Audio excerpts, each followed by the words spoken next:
When my daughter-in-law told me it was time for me to leave their home, I didn't cry. I smiled. It wasn't a happy smile.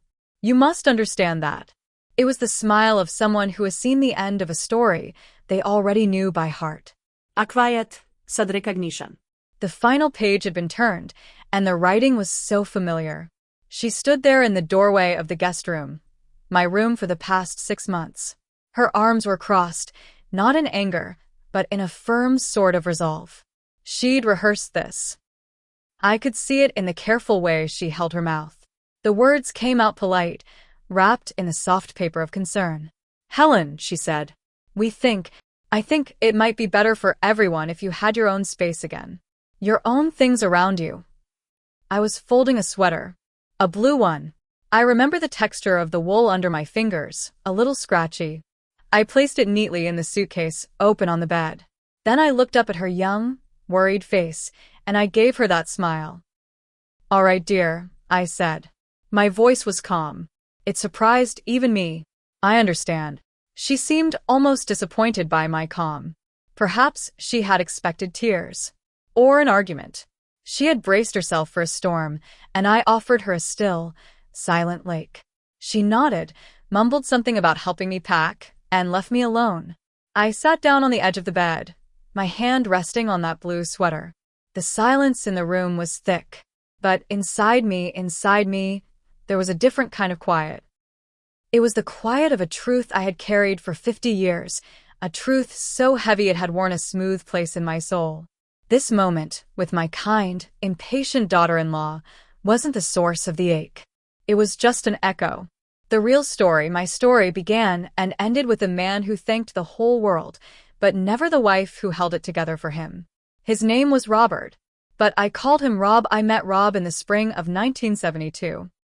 I was 18, all sharp elbows and big dreams that I couldn't quite name. He was 20. With a smile that seemed to promise adventure. He worked at his father's hardware store, his hands always faintly smelling of wood shavings and motor oil. I worked at the library, where the air smelled of dust and old paper. We were a quiet town, a slow river of life, where everyone knew your business. Our first date was a drive-in movie. I don't remember the film. I remember the sound of crickets, the tinny speaker hooked on his car window, and the warm weight of his hand over mine. He wasn't a big talker, my Rob. But he listened.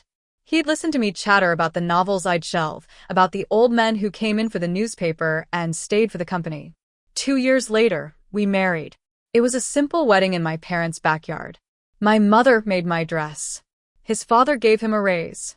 We moved into a little apartment above the florist shop. You could smell roses and damp earth on warm days. We were happy. It was a simple, uncomplicated happiness. Like a well-made bed, smooth and tidy. Then came Michael, our son, a whirlwind of noise and need, and a love so fierce it terrified me. I quit my job at the library.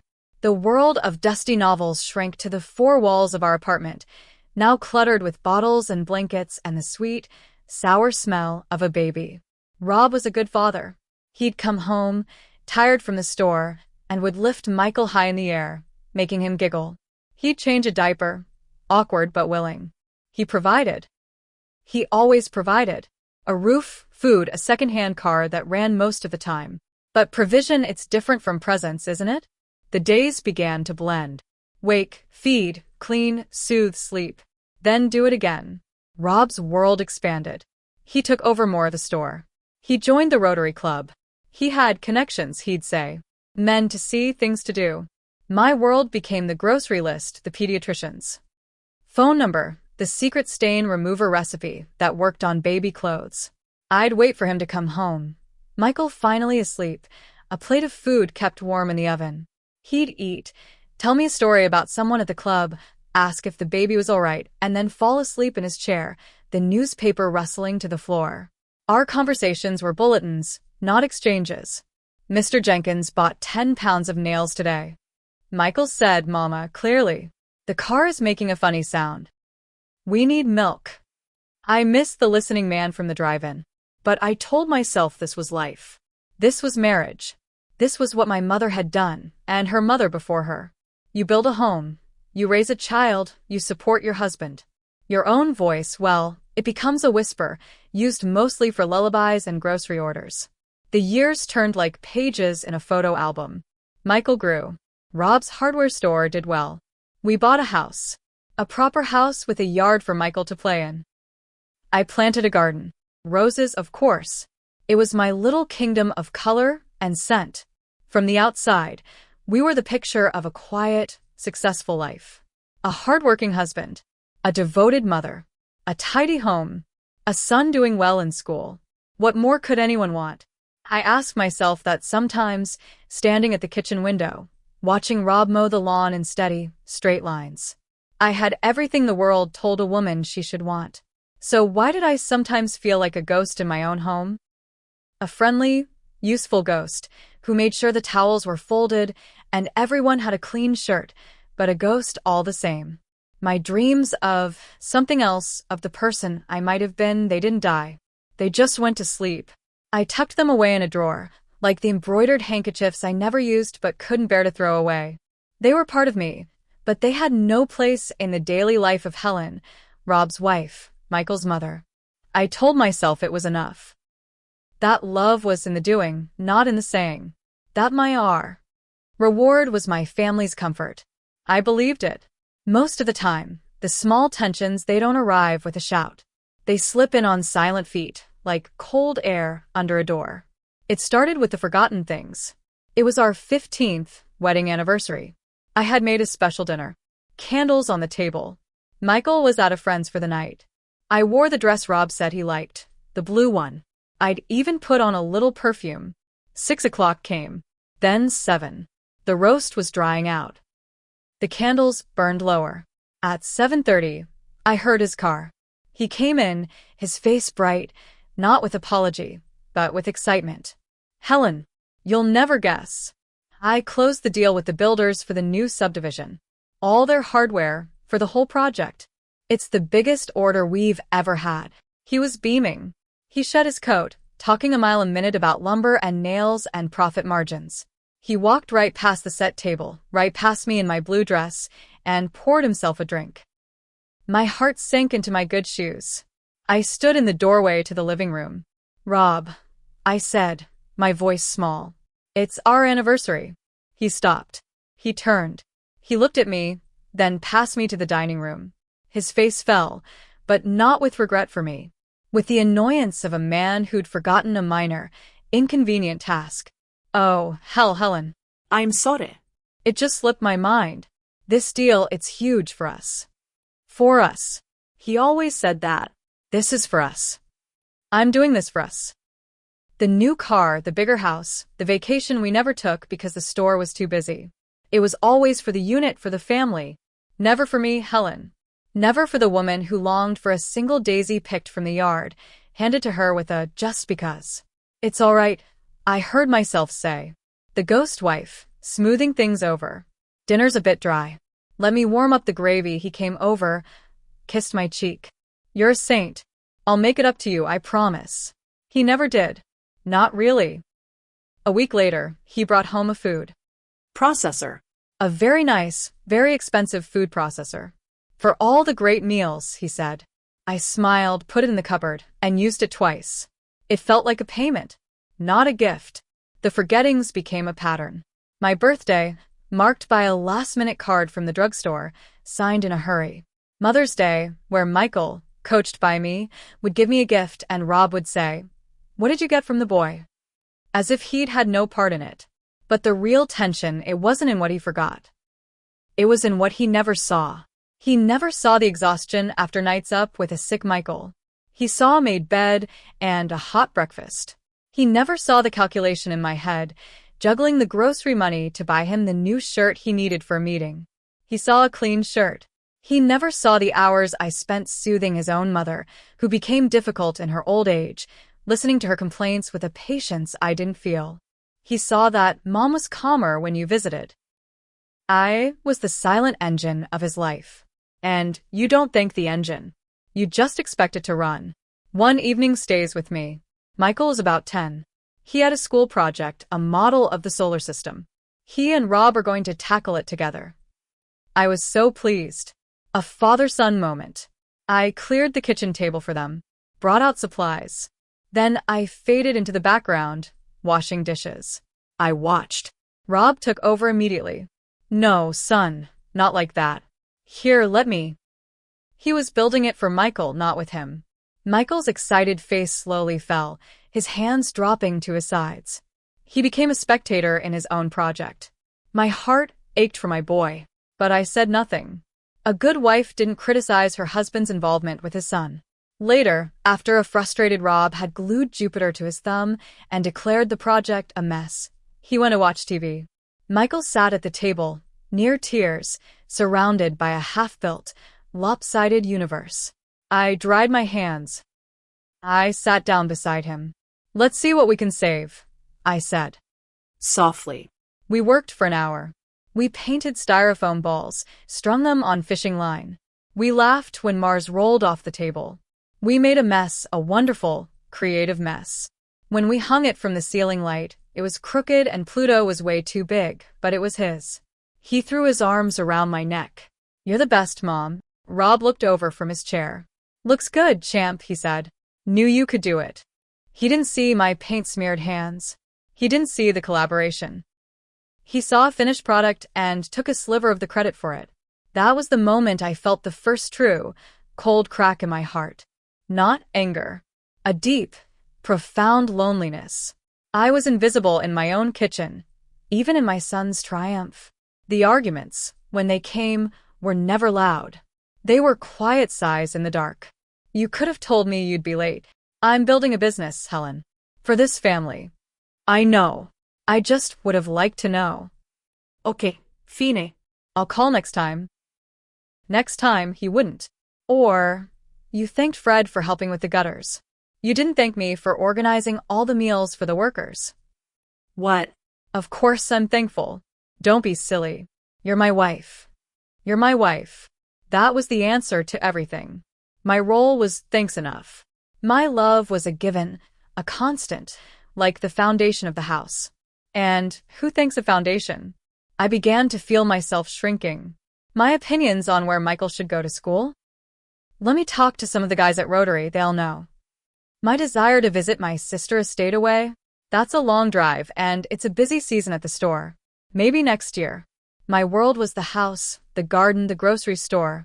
His world was everything else. And in his world, he was someone. A businessman, a Rotarian, a reliable fellow. In my world, I was just me, the quiet organizer of his life. The love was still there. It was. It was in the familiar shape of him asleep next to me. It was in the way he always made sure the oil was changed. In my car. It was in the comfortable silence of a Sunday afternoon. But it was a love that took me for granted. A love that saw my sacrifice as my duty and my duty as my identity. I learned to swallow my words. I learned to lower my expectations. I learned to find joy in small, secret things. A perfect rose blooming. A book read after everyone was asleep. A phone call with an old friend where I could be just Helen for a few minutes. I told myself it was the trade. The trade for security, for a good father for my son, for a stable life. And in many ways, it was a good life. A life many would envy. I had to remember that. I had to be grateful. But sometimes, in the deepest part of the night, I'd wonder, if I disappeared tomorrow, what would he miss? The clean shirts? The hot meals? The quiet house? Or would he miss me? The sound of my laughter, the thoughts in my head, the dreams I'd buried? I was too afraid to find out. The big event, the one that changes everything, it's never what you expect. It wasn't an affair. It wasn't a bankruptcy. It was a retirement party. Rob sold the hardware store. He was 65. Michael was grown, with a good job of his own, and a lovely fiancée, Sarah, the woman who would one day ask me to leave their guest room. It was time, Rob said. Time to enjoy the fruits of his labor. He planned a huge party. Not for me, of course. For him. Rob's retirement roast at the local community hall. He invited everyone. Old customers, Rotary friends, suppliers, neighbors, distant cousins. He was in his element, planning the menu, the music, the guest list. I helped, of course. I addressed envelopes. I made calls to the caterer. I ordered the cake. I listened to him practice his speech for the 100th time. The night of the party arrived. The hall was full of noise and laughter, and people I'd known for decades but never really known. Rob was radiant. He moved through the crowd like a mayor, shaking hands, slapping backs, his face flushed with joy and pride. I stood near the punch bowl, wearing a new dress I'd bought for the occasion. A soft gray. I felt like a piece of the wallpaper. People would nod at me. Helen, you look well. This is quite a shindig. Then they'd move on to talk to Rob. Then it was time for the speeches. Michael gave a sweet, funny one about his dad teaching him to hammer a nail and missing his thumb. Friends told stories of big deals and fishing trips. There was a lot of laughter. Finally, Rob took the microphone. He cleared his throat, beaming out at the room. He talked about his father starting the store. He talked about hard work. He thanked person after person after person. He thanked his father for the legacy. He thanked his first employee, old Mr. Greeley, for his loyalty. He thanked his business partner for his sharp mind. He thanked the guys at Rotary for their fellowship. He thanked his customers for their trust. He thanked his son, Michael, for making him proud. The list went on. Every name was a brick in the wall of his success. He was gracious. He was humble. He was the picture of a good man. I stood there, my hands clasped in front of me, a small, fixed smile on my face, waiting. My heart was a tiny bird, fluttering against my ribs. He came to the end of his list. He paused, looking emotional. The room was quiet. And finally, he said, his voice thick, "I want to thank the one person who has always been there." The bird in my chest stopped fluttering. It held its breath. He looked right at me. My smile became real, fragile, hopeful. For a second, I was 18 again at the drive-in feeling seen. My rock, my best friend. Yes, I thought. Here it is. He swallowed. My son, Michael. Kid, you are my greatest achievement. The room erupted in applause and awes. Michael looked embarrassed and pleased. People turned to look at him, to clap him on the shoulder. No one looked at me. The smile froze on my face. The tiny bird didn't fall. It simply vanished, as if it had never existed. A hollow, silent space opened up inside me. It wasn't shock. It was the absence of surprise. It was the final, quiet click of a lock turning. He had thanked everyone who had played a part in the story of Rob. The supplier, the Rotarian, the businessman. He had forgotten the woman who built the home he came back to. The woman who raised the son he was so proud of. The woman who kept the engine of his life running, silently, for 45 years. I wasn't even an afterthought. I was a non-thought. In that moment, I didn't feel anger. I felt nothing. A great, vast, calm nothing. The pretense, the hope, the quiet yearning, it all drained away, leaving behind a clean, empty floor. The party swirled around me.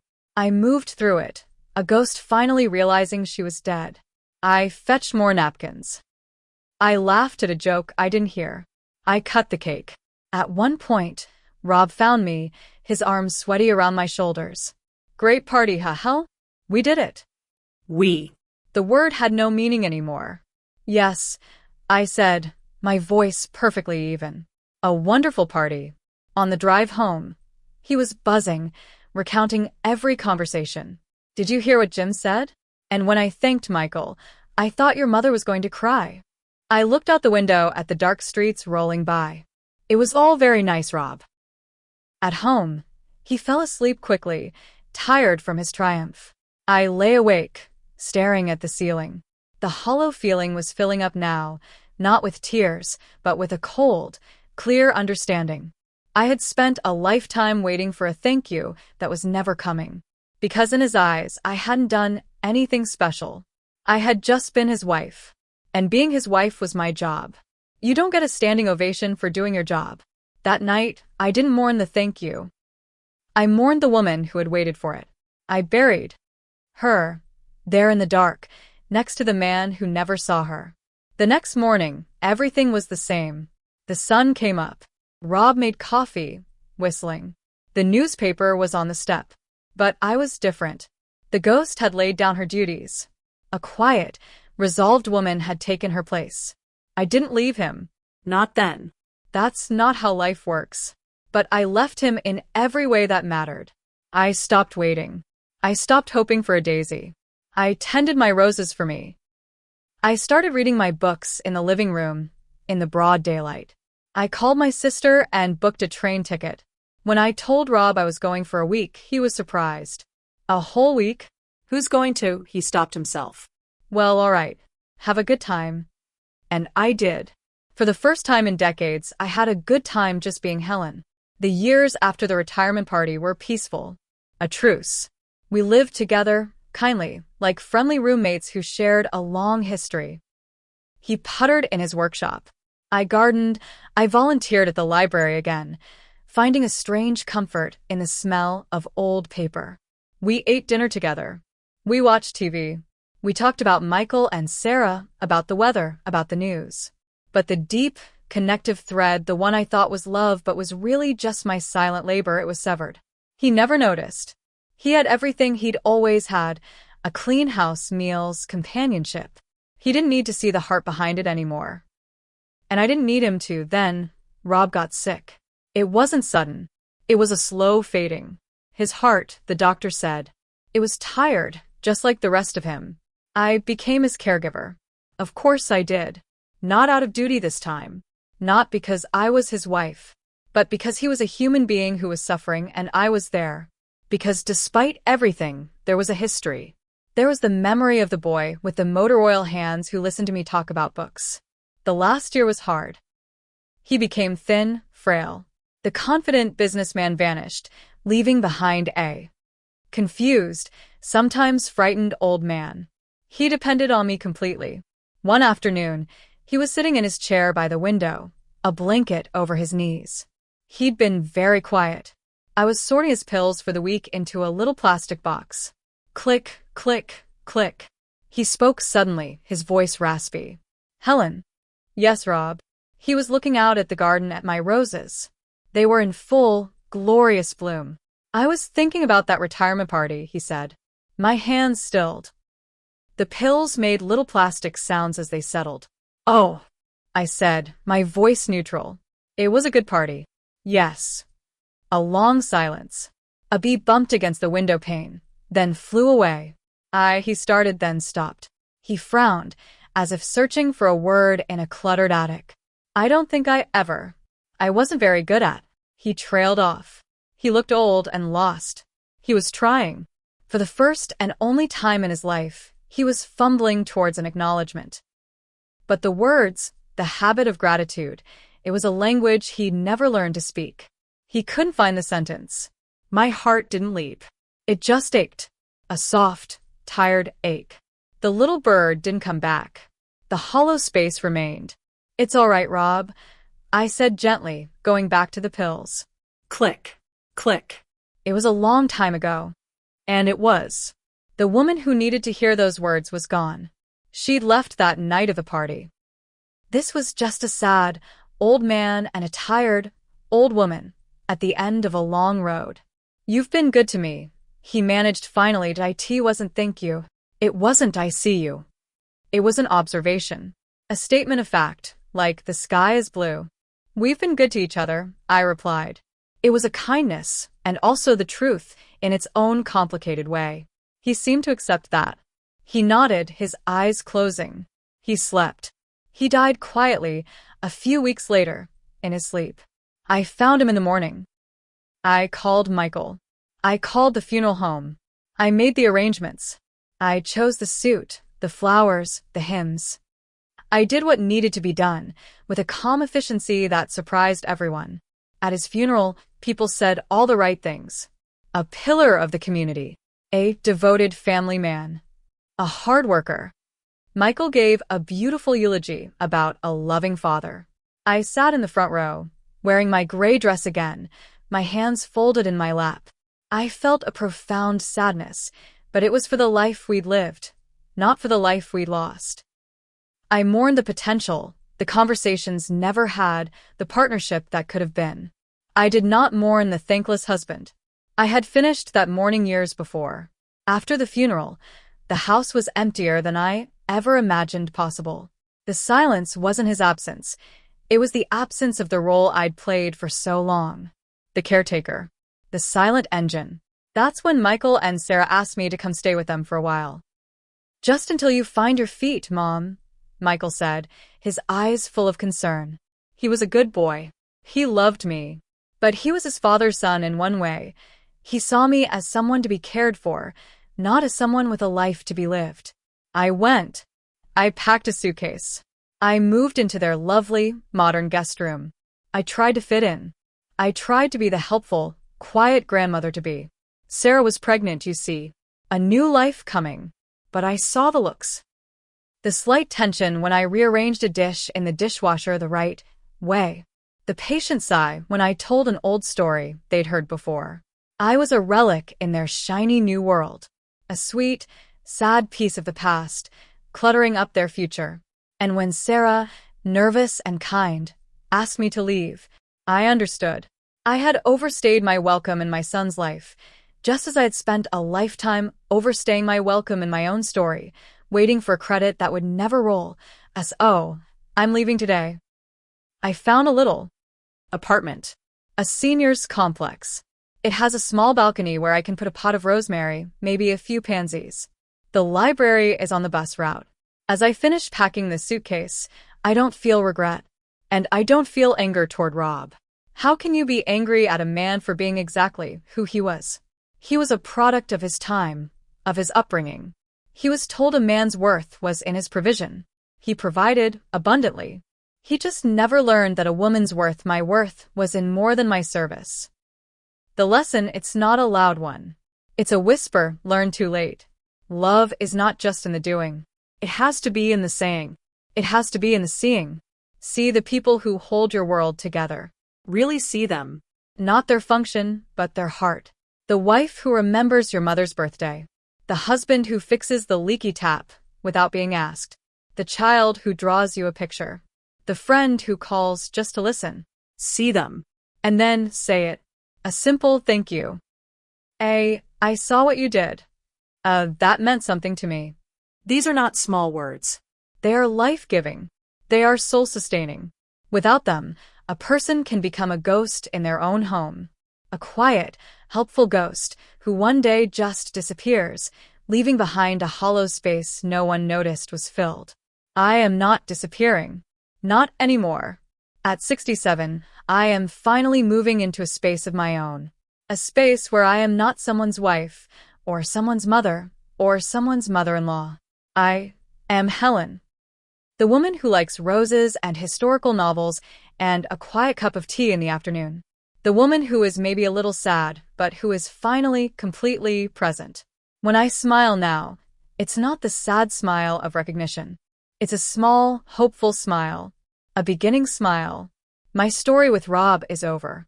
But my story, Helen's story, it has a few chapters left. And this time, I intend to read them aloud.